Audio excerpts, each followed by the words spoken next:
give up their Russian interpreter linguists that do that SIGINT mission I was talking about earlier. About what time frame is this, if you can say that?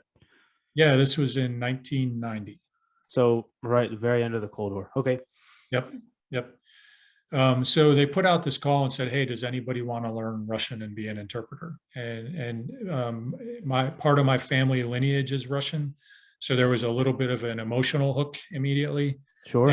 And there's also, like you know, I always am curious about new things, and I thought, well, that sounds really interesting and fun. And so, you know, I took this test they call the Defense Language Aptitude Battery, which is it's a pretty interesting test. It's a bunch of grunts and groans that they assign vocabulary rules to, and then they run you through some statements using those grunts and groans to see how well you can learn a language. And I did well enough that they said, "You're in if you want it," and I wanted it. So the Air Force sent me out to Monterey, California, to the Defense Language Institute for almost 2 years to learn Russian.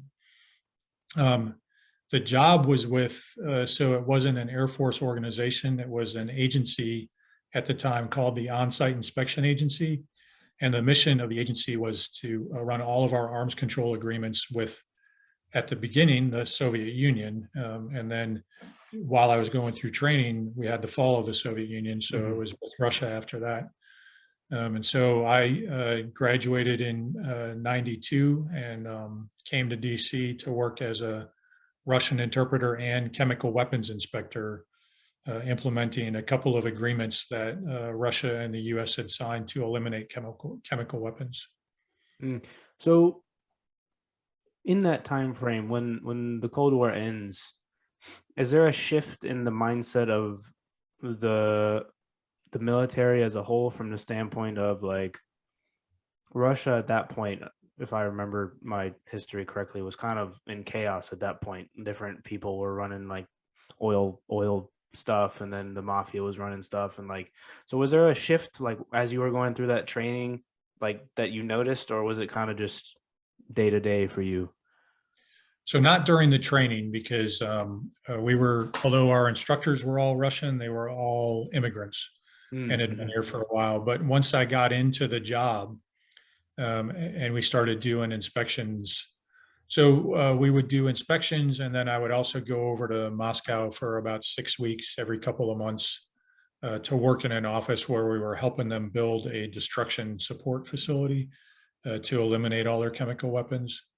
So we dealt with a lot of military and former military in those activities, and it was a mix. I mean, I ran into guys who you know, during the inspections or in our meetings, they would grab me in a break and say, "Hey, you know, I'm so excited that we're finally, you know, moving towards democracy." And a couple people, you know, just to show how excited they were about their newfound freedoms, would, like, one guy would pull out a necklace that he had a cross on, and he said, "I've been wearing this my entire life, but I could never show anybody because I would have been killed because religion isn't allowed under communism."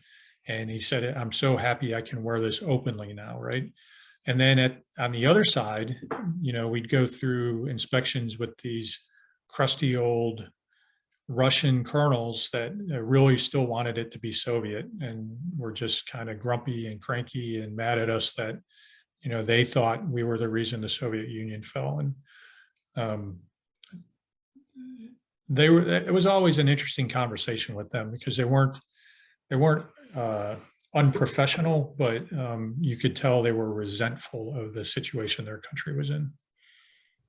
That's very interesting, and that is not even what I meant by the question, but it's interesting that you went there, because that's something as well that is hard to consider from, like, from my point. I was born after the Soviet Union fell, and the only story that I know firsthand was my mom. So my granddad decided that it would be a good idea to send my mom there when she was in college on like a field trip or something, and nobody I like, when they tell the story now, it's like, Granddad, why did you think that was a good idea? And he was like, I don't know. I was like, okay, well, that seems like fun. But the story that she brought back with her was when we were kids, we always used to tear our napkins in half because when she was there, she was like, they didn't have anything and they did that, and I just carried the habit with me. But that's interesting that you talk about it because you never hear like what the Russian people like thought about it afterwards. So how was it?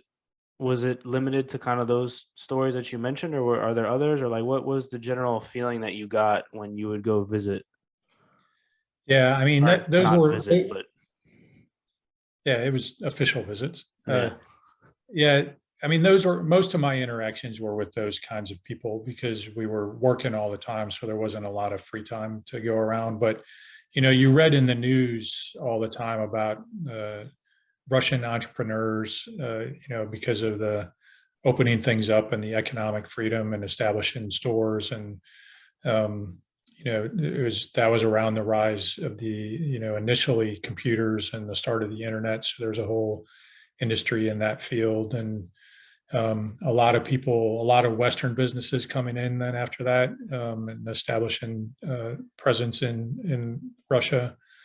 And I think overall, most people thought it was a good thing, but there were, you know, stories about people who thought it was a negative thing because of the other Soviet republics becoming their own countries now, right? So I think it's hard to quantify, you know, sort of a percentage wise how many thought it was positive and how many didn't like it. But you've seen, again, not referring directly to current events, but that situation hasn't changed, right? There are people who still want things to be the way it used to be, and others who were happy with the breakup.